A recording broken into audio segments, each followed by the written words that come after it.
बर्बाद करने में पूरी शक्ति लगा दिया है। आज उस परिवार के विषय में रीडिंग होगी कि वो क्या सोचता था, क्यों किया ऐसा, जो आपके परिवार में ब्लैक मैजिक करके आपके परिवार के सदस्यों के साथ करना चाहता भी है और करा रहा भी है। तो उसकी रीडिंग आज करते हैं कि वो क्या कर रहा है, क्यों कर रहा है, कैसे कर रहा है, कैसे आपको बर्बाद करना चाहता है, वो कैसे आपको ज़मीन में लाना चाहता है, उसके विषय में आज रीडिंग हो रही है। आप इसको ज़रा ध्यान से सुनिएगा ज़रूर, क्योंकि आजकल लोग जो है बहुत जल्दी आपके अंदर से दुश्मन बन जाते हैं और आपको अंदाज़ा नहीं लग पाता कि वो क्या सोच रहे हैं। तो इसमें रीडिंग में ये है कि जिस पड़ोसी परिवार ने आपको और आपके परिवार को बर्बाद करने के लिए पूरी शक्ति लगा दिया है, वो आपको सामाजिक रूप से नष्ट करना चाहता है। समाज में वो नहीं चाहता कि आपकी समाज में कोई वैल्यू हो। वो समाज में आपके खिलाफ झूठी अफवाहें फैला रहा है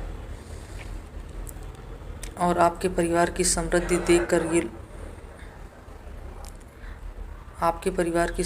देखकर ये लोग जलते बहुत ज़्यादा हैं। आपके परिवार को हंसते मुस्कुराते नहीं देख सकते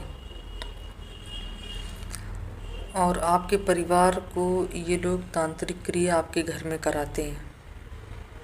तांत्रिक क्रिया कराने से ये होता है कि ये अदृश्य चीज़ें होती हैं, ये इंसान समझ नहीं पाता है, इसलिए ये लोग इन क्रियाओं का सहारा लेते हैं। क्योंकि सामने से किसी की हत्या कर नहीं सकते वो लोग, किसी को सिर्फ वो गालियाँ दे सकते हैं वो लोग, तो इसलिए इस तरह के काम कराते हैं लोग।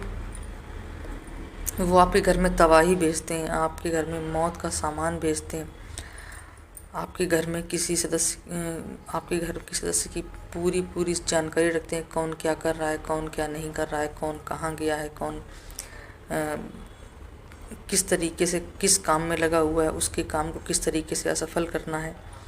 ये लोग ये सब जानकारी इसीलिए रखते हैं।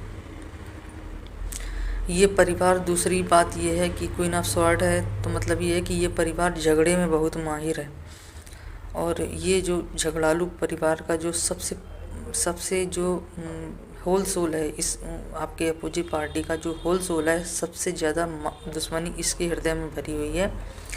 और यही इंसान पूरे घर में झगड़ा कराने के लिए सबको उकसाता है, और यही इंसान ऐसा है जो सबसे ज़्यादा जलता है। और वो जो है इंसान इनके घर का मुखिया है, उसी के कहने पर ये सब होता है, कि वही सब गाइडेंस देता है कि किसको क्या करना है, किस तरीके से करना है। तो ये आपको देखना है।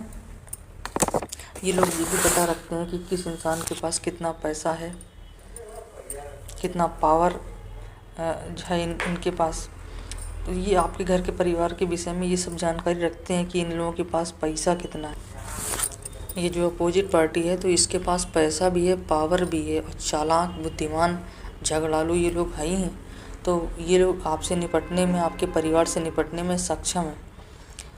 वो ये चाहते हैं कि समाज में उनका जो दबदबा है वो किसी भी स्थिति में कम ना हो, और वो आपके परिवार से कंपटीशन मानते हैं। इसलिए जो है वो तांत्रिक क्रियाओं का सहारा लेते हैं। आपके परिवार में, आपके घर में लाशें उठाना चाहते हैं। हो सकता है किसी को जान से मारने में सफलता इन्होंने हासिल किया हो, इसीलिए इनको ऐसा लगता है कि फिर से हासिल कर लेंगे सफलता, और अभी भी प्रयास ये लोग कर रहे हैं।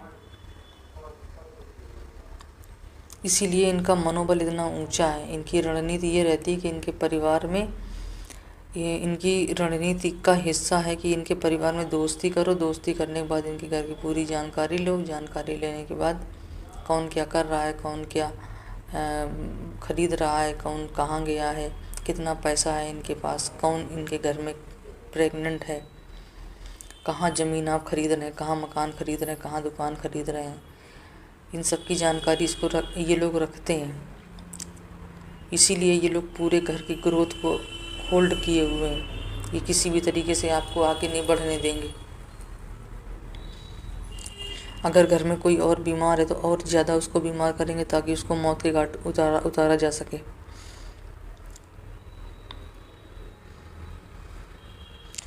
ये लोग पूरी आपके घर में निगाहें रखते हैं। हो सकता है कैमरा वैमरा लगा रखा हो सकता है कुछ भी लगा रखा हो, ये सब जानकारी कहाँ से मिलती है इनको, ये सब आपको देखना है। और फिर ये लोग जब इतनी जानकारी ले लेते हैं उसके बाद ये तय करते हैं कि किस तरीके से इनको आपके परिवार को नष्ट नाबूद करना है। ये तय करते हैं, अपनी रणनीति तय करते हैं, कैसे किसको तबाह करना है, कामों को कैसे अवरोध पैदा करना है। ये लोग चाहते हैं कि ये अपनी पोजीशन जो है तंत्र, ये आपके घर की पोजीशन और तंत्र क्रिया और वंश वृद्धि, ये अपनी आपके घर की, ये आपके घर की जो वंश वृद्धि है उसको रोक रहे हैं। ये लोग किसी भी तरीके से आपके घर की कोई महिला प्रेग्नेंट न होने पाए, घर परिवार आगे न बढ़ने पाए, और बीमारी से कोई ना कोई मर जाए बहुत बुरी तरीके से। ये लोग पूरी शक्ति लगा के पूरा काम करते हैं। आपके घर के सदस्यों में इस बात का एहसास तक नहीं है कि ये लोग ऐसा भी कर सकते हैं, क्योंकि वो लोग उठना बैठना, चाय साथ में पीना, अपने दिल की पूरी बात आपके जानना, ये सब है। ये लोग चाहते हैं कि आपके घर में सिर्फ मातम का माहौल रहे और आप सिर्फ रोते हुए इनको दिखाई दें। और जो ये लोग चाह रहे हैं वो ये आपके घर में रहता भी है। आए दिन घर में झगड़े, मारपीट, गाली गलौज होता रहता है, उसी में ये लोग बहुत खुश रहते हैं। वो दोस्त बनकर आपके साथ चाय भी पिएंगे, आपके परिवार में की परेशानियों में डूबा रहेगा, और सहानुभूति के नाते आपसे पूछेंगे, अरे ये कैसे हो गया, क्या हो गया, क्यों हो गया, अरे ये तो बड़ा बुरा हुआ। आप इस चीज़ को समझ ही नहीं पाएंगे कि इनके सारे करामात इन्हीं के घर की है, इन्हीं लोगों की करामात है ये। इनका मकसद सिर्फ इतना है कि आपके परिवार के लोगों को पीछे आपके परिवार के लोग जो हैं इनके घूमें और इनका मुंह ताकें कि जो ये कहें उसी के आधार पर काम हो। आप किसी भी तरीके से इनसे आगे न बढ़ नहीं पाए, समाज में खड़े होने की हिम्मत न करें। आप हमेशा इनके पीछे लग्गू बन कर रहें, ताकि आपके परिवार से समाज में इनका जो रुतबा है वो कभी भी ऊंचा नहीं होना चाहिए। इनका रुतबा हमेशा शानदार रहना चाहिए, पद की अच्छी प्राप्ति हो, इनका परिवार सिर्फ खुशियों से भरा हो, वंश वृद्धि हो, और आपका पूरा परिवार सिर्फ पीछे डांट खाने और फटकार खाने सुनने के लिए खड़ा रहे, और समाज में किसी भी तरह की कोई वैल्यू ना रह जाए। ये इनकी सोच है। फ्रेंड्स, आपको टैरो कार्ड से संबंधित किसी भी तरह की आपको पूछना हो, समझना हो, कहना हो, जानना हो, बताना हो, जो भी आप कहना चाह रहे हैं, अपनी प्रॉब्लम्स को बताना चाह रहे हैं, आप कमेंट बॉक्स में ज़रूर लिखें और अपनी विश ज़रूर लिखें कमेंट बॉक्स में। Thank you.